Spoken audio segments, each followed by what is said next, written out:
Hello, magandang araw po. Good day everyone. Ipakita ko po sa inyo kung paano ako nagluto ng biko.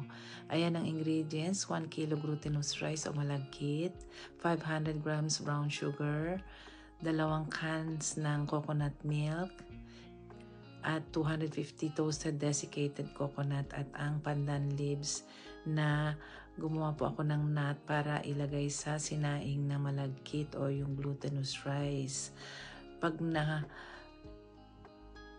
Ayan po.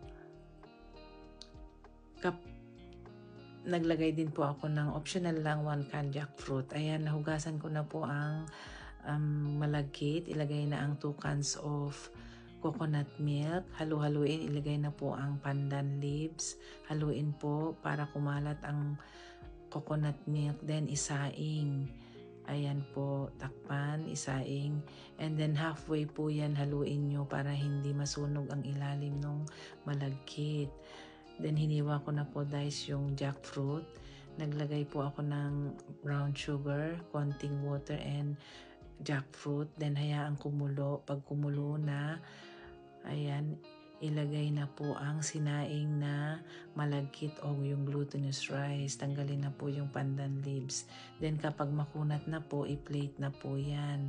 Ganyan ang paggawa ng biko.